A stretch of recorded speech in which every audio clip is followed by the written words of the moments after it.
So welcome everybody to one of our hot seat sessions.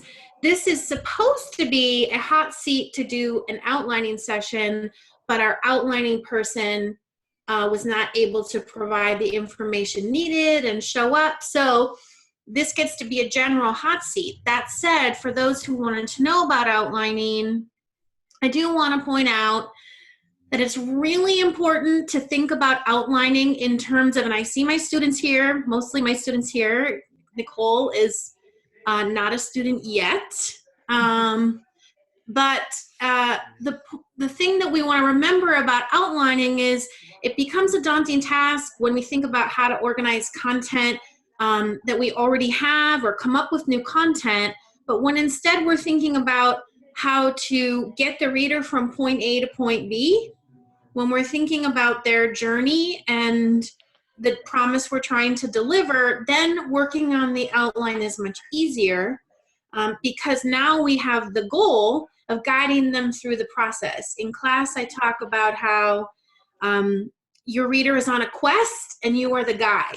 And when you shift that thinking from how do I organize my content, how do I decide which stories to use in my book, to what would be really helpful and what will help them get from where they are to where they want to go, then that opens up possibilities and simplifies the process. So if I could just put one of my students on the spot, I don't know about, I'm not seeing Mary's face, so I'm thinking maybe not Mary, but maybe Sunita, you would be willing to let me put you on the spot about outlining? Oh, there's Mary. Oh, you're looking very fresh, Mary. And you're outside. I needed some fresh air. Yeah, I don't blame you. I don't blame you. Well, I would love to, if you don't mind, put you on the spot as well as Sunita. So, Sunita, though, let me just ask you if you could speak about when you're making you just made a recent adjustment to your outline, that where you realized you had to move a step up. Can you talk about that? Sure. So when I went through the outlining process for the first time, I was pretty happy with the outline that I had, and I have a 5-step process that I want people to go to. And it made a lot of sense to me at the beginning. But then when I had written a couple of chapters and I realized actually you can't do some of these steps without doing this particular one. So even though it made a lot of sense at the beginning of the process, once I went down the line to actually creating content and building it up, things moved around. And so I had to shift that to the beginning and think about the whole process once more. Yeah. So, and you were thinking about what it would be like to experience that and read that and in what order they need to understand that versus what, it's just a shift of thinking differently about what they need versus what makes sense to you. Right. And we're also at an advantage as authors because we know our content really well and we know our subject matter really well. So we are already predispositioned to make a ton of assumptions. So we leave a lot of stuff out. We forget to tell them stuff. We think there's a lot of common knowledge when there isn't. We expect people to process things in the same way that we do about our own topic. And all of that puts a reader at a disadvantage. So Mary, thank you, Sunita. Mary, can I hit you up we just worked on your outline and we've been working on it off and on for a while. And I feel like you were liberated the other day, that you have a solid outline you feel really excited about. Can you speak to how clarifying that core message, because we also got that settled, helps you to rethink the outline?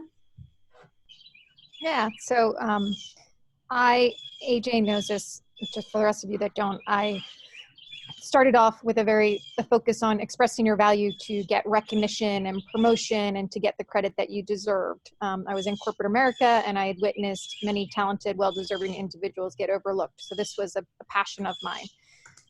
And then I actually exited corporate America and so went back and applied those same teachings to say, invest in your value vault. Your assets are your greatest thing, share them. And it shifted into use your value, your self-value, to basically get more joy. So AJ knows I was really struggling because the two concepts don't really seem like they work together, you know, self-promotion and joy. And so I was struggling with how to put them together. And I think we are there because the core message, I was trying to make the core message one and say, how do I do an umbrella? Like, is it just voicing your value? But I kept getting stuck. And so even in the outline, then I was getting stuck with, well, what do I put the self-promotion, self-value first?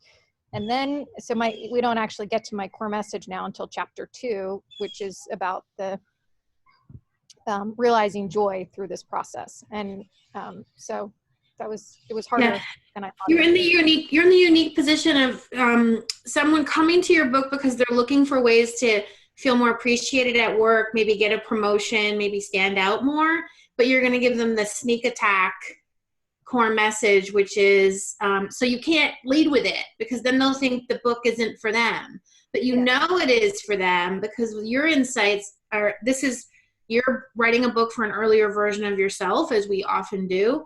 And so you know that it is when you advocate for yourself and voice your value, that's actually not, the end result is not getting noticed. It's the process of voicing your value that helps you realize your true path. And that's the little secret that you are telling. So you have to outline it in a way so that the reader is still getting the promise you're giving them, but they're also recognize themselves in the beginning so that they don't say, oh, this isn't the book I want, you know? It's tricky, but I think you figured it out. So welcome other people who came. We were planning to do a hot seat and do an actual outlining session, which, by the way, you can absolutely sign up to do. We're doing these hot seats until class starts on April 13th. So if you need some feedback on a specific outline, I'm happy to do it. But that was a last minute cancellation. So here we are. I'm happy to answer questions about outlining and any other questions that you might have about any aspect of writing, editing, publishing, whatever you wish. So I'm actually going to open this up to questions now, just a little different format. If you have one, I know Sunita, you emailed me a question. Do you want to ask that? Sure. Not so much a question about outlining, but I emailed you this before Laura told me about the hot seat. It was about how do we take the opportunities that are presented to us, for example, to write or comment to the media about, right now it's COVID-19, and somebody asked me to comment on it or write an op-ed on discrimination and bias, and they meant bias and discrimination against Asians and elderly. I've done a little bit of diversity discrimination, but my main focus on bias is on the quality of advice that people give. So it's a little bit different, and I wondered how we could take advantage of opportunities presented to us to write about our research, even if it's not exactly on this specific topic that we are writing up here, that our book is about. Well, we learned this week from Paula Rizzo, who came as a bonus guest speaker for class, that any interaction you have with the media is good because it builds relationships. So even if it's not exactly on topic with your book, it's still worth doing so that you can nurture that relationship. That said, you just have to find the angle. So they want to know about the discrimination. That's right.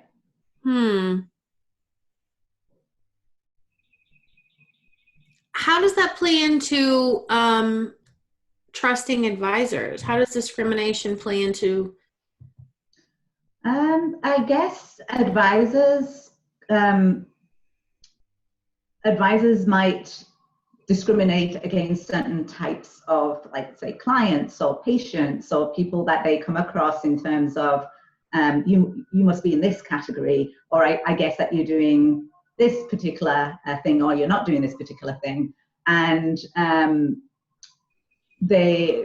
lot of patients tend to seek sort of doctors that are of the same race as themselves, because symptoms present differently, different diseases are more common in certain races. And so they often trust someone that has the same demographics, at least the surface diversity is similar to what you have. So there is some element of that aspect of discrimination that could be brought in terms of advice. Okay, well, could you, I know because you are working on your book in my class that you talk about confirmation bias, you talk about you have insinuation anxiety. Could you do an angle with insinuation anxiety in that, or could you connect it to you talk about the biases that people have. You talk about physicians who might be biased toward a certain pharmaceutical because of a pharmaceutical rep, that they're getting a kickback or they got special treatment. Could you just talk about that in terms of what are all kinds of biases that your advisor might have and why it's important to get distance from them? Could you bring it back to your core message? So could you share with the group, what is your core message? Sure. My core message is that when we seek advice, we need to at least take into account that no advisor has only our best interests at heart, and to separate the advisor from the advice. So okay, there you go. So can you center the article around your core message in the context of discrimination and gender or race bias? Did you do that? I think I can give that a try. I think that's a great idea. Yeah, and that way you're still sharing your core message, but in the context of what's happening right now. Yay! Thank you. Sure. So I'm happy to answer outlining questions. I'm happy to answer anything you have about publishing. Tell me what you got. Yes, Ellen. Hi, AJ. Hi. I think that you covered this, but I need a refresh, I think. I'm curious to know how far along I would need to be to make a proposal to a hybrid publisher like Page 2, and just trying to figure out readiness and how much I need to include, because I'm suddenly thinking, wow, I have a lot more time to write, and maybe that's the silver lining of all that's going on right now. All the book proposals. Yeah. All those editors are going to be inundated. Yes. So you have created an outline. You are working on a first chapter, which I've seen. You know who your audience is. You have a solid core message and promise. I think you could develop a book proposal and get it out in the next couple, get it moving, start working on it. If you're going for a hybrid, they probably won't even ask you for the first chapter. I like to have it, because then when they say, what do you have so far? You can say, I'll send you the first chapter. It's just good to have it. It also makes you feel more confident. It's in the works. It's not just an idea. You'll have you'll need the same format, just abbreviate it, just shrink it down. So Page 2 will do it with just, a long summary kind of pitch. But I think it's important, if you really want to be considered for a hybrid's front list, to give them a proper shrunk down proposal. So the standard format for the proposal is overview, target audience.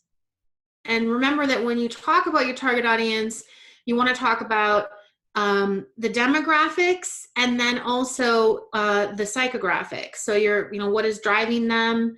What do they want? What are their fears and challenges? And then this is really important. A lot of people forget to do this, the scope of the audience, and how you can reach them. Meaning, how big is the potential for this audience, and what are the entry points? Then you have about the author, and that's not just your copy and paste bio from wherever you have it. It's what's relevant to this project, right? Then it's good for you to show some sort of marketing plan. For a traditional proposal for trade publishers, you would have an extensive marketing plan in place, but just at least give them some sense of, you know, what is your what is your sphere of influence? What is your author platform? And in class, we have a whole worksheet on whole class on author platform. Just give them some sense of it, and then some sense of what you plan to do pre-launch, during launch, and after launch. Even if you're just summarizing it, they need to know that you have some understanding of, they'll work with you on it if it's hybrid. If this is traditional, you need a full proposal. But with hybrid, it's helpful for them to know that you actually do have the ability to sell some books, and you have some knowledge of how book marketing happens, so that they know they're not dealing with a total novice, which can influence decisions. It really can. And then this is the part of the comp titles. So comparative titles, try to have 2 or 3 for hybrid. I would do 3 to 5 for trade. And then finally, this is the most time consuming.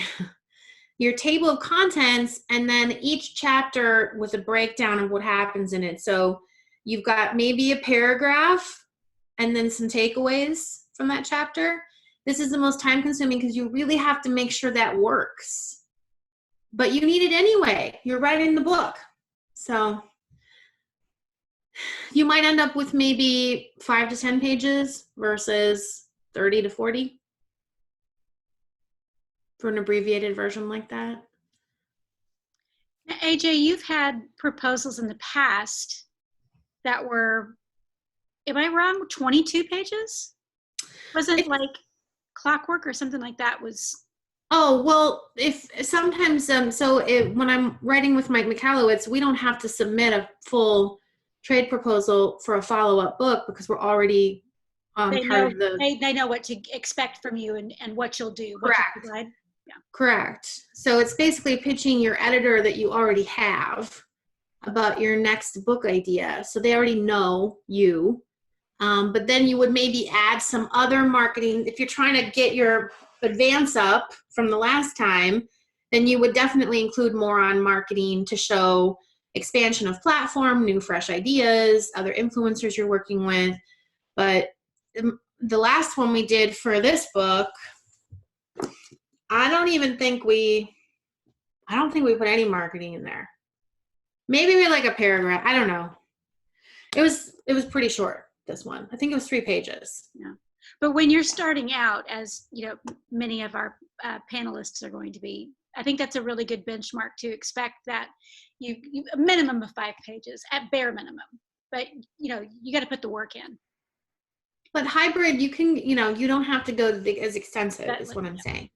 And just for the record, if anybody isn't looking at chat, I basically broke down what AJ was saying so that you can get the visual of what will be needed. The format for proposals is standard. There's no, this company does it this way, this way, this way, this way. It's just standard. It's just for hybrid, you don't need to, the novel that many of us produced. Is that helpful? Ellen, you're ready to do it. And remember the timing. Right now they're booking spring titles. Summer's right around the corner. They're doing spring, summer. So the longer you wait, the later your book will be out. Yeah, if you're interested in that. You can always turn them down, Yeah.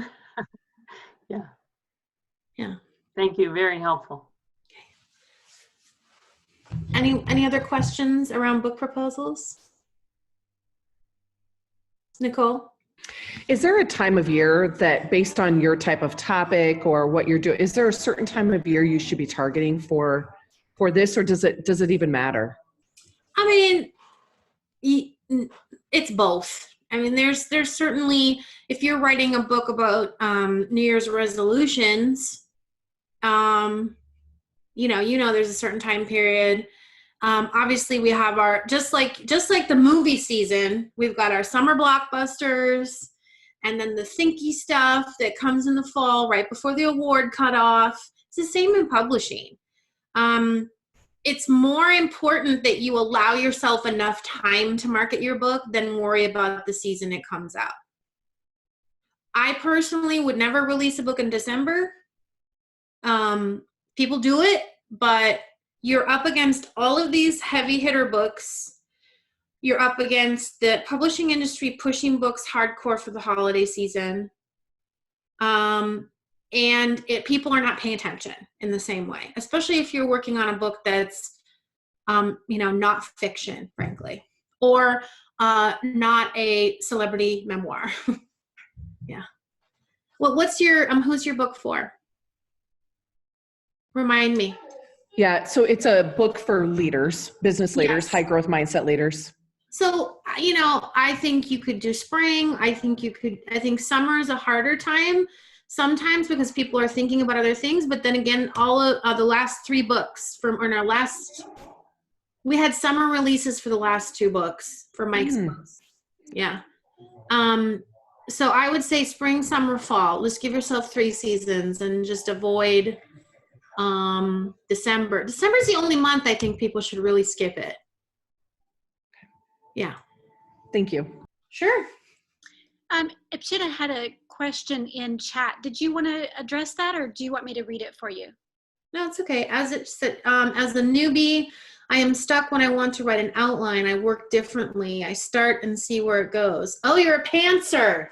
You're a pantser. That's what we say in fiction. Are you a plotter or a pantser? Pantser meaning flying by the seat of your pants. Yep. So here's the thing. If you are writing a book that is meant to be transformational, then you need to have an outline in order to do that. Yeah. So my advice to you is to make yourself do it. Make yourself do it. And then give yourself some leeway to play around with it within those confines. Because actually you can even just get a skeleton outline and then still feel like you get to play around in it.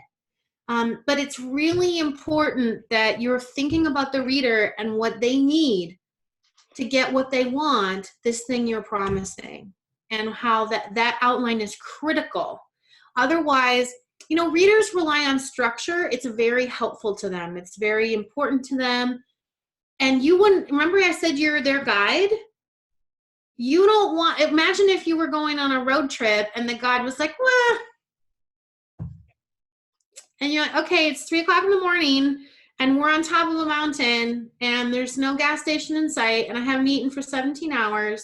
So you're not a good guide. I don't know where we're going. I don't feel safe. The structure that you provide, the care and attention you put into an outline, that really helps the reader in the process.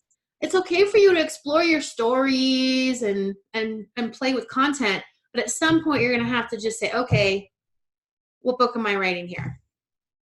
Sorry to Would say. it be okay if I stepped in for a second? As a former pantser. Yeah. Say, I'm a reformed pantser.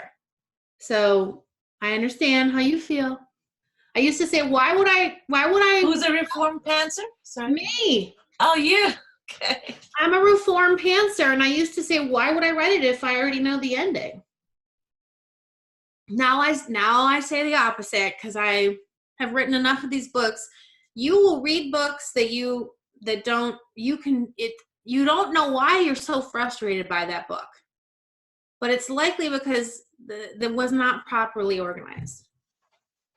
Is it okay if I step in for just 1 second? Because I am a lifelong pantser, reformed. I'm working.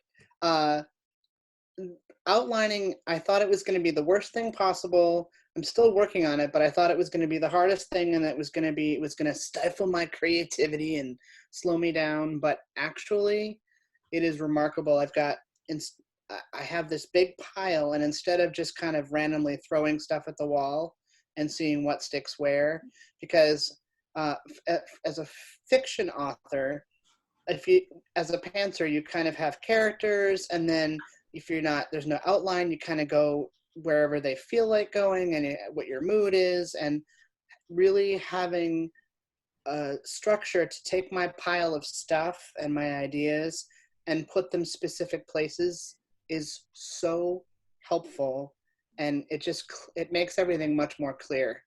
It really does. And I love pantsing. I loved pantsing. It was really helpful. But let me just say, one of the reasons why we don't like outlining is because we don't have the developmental clarity we need before the outline process happens. This is the challenge. If we do not have an intimate understanding of our reader, and we do not have a core message that speaks to that reader on which our entire book is built, and a very distinct promise, outlining is really hard. It's really, really hard, and no one wants to do it. When you have those three, it takes several weeks in my class to just nail that stuff down. There's a reason. Once you have it, then organizing your content is actually much easier. Much, much, much easier. It's just, we usually skip that step. Or we think we have a message, but it's not a message. It's a tagline or a mission statement or something else. So really developing that foundational stuff, core message, ideal reader, promise, is what you need to begin to see, okay, I want to include this content, but not that content. It's a filter. Yeah. Yes, Laura? And one thing that I've noticed over the past couple of years with our students in the workshop is when you take that time to get just that foundational organization done, the core reader, the message, the core message, ideal reader, promise, and then when you build your outline, as you move through actually writing your book and putting all of the pieces together and making the puzzle picture, come to life, when you find yourself getting stuck, because everyone's going to get stuck at some point, you're going to have a problem that you didn't think through or you didn't anticipate or something like that. When you can go back to that foundation that you've given yourself, that structure, usually the answer for the problem that you find is this chapter going the way it should be? Do I have teaching points? That all can be answered from that foundation that you built. Yeah. You go right back to it. And it's, so it's a lot of upfront work. It's a lot of upfront thinking, but it saves so many roadblocks. So much time. Yeah. This is, Akshita, this is my outline right behind me. It's Post-it notes. It can be fun. It's fun for me. This is it. I don't have it anywhere else. It's up on the wall. And that's how I like to do it. Some of my students make a spreadsheet. Some of them may do it in Word. It's however there's Ellen's. Ellen's up on the wall. It can be fun, and you can move stuff around. You don't have to be confined. You can still have your little pantser heart in there somewhere. So before we close, any other questions about outlining or any aspect of anything you want to know about? I'm just here to help. Good. You think you might try an outline, Akshita? I hope you will try. Because it's really, really helpful. Remember, it's not set in stone. It's not like it's not like. I think since my idea is still very nebulous, Uh-huh. I don't want to, clamp down on a single thing yet and say, this is it. This is what the book's going to be. It's still a wide open space for me right now. So Okay. maybe that's the problem. That's probably why you don't want to do it right now. Once you decide what your readership really needs, that will help you. Yeah. Everyone good? No other questions? Okay. Well, we have one more hot seat on the 26th. Mm-hmm. So feel free to come back for that one, and I'll just keep doing them until class starts. So I hope to see you there. Thank you for showing up. Bye. Bye, everyone.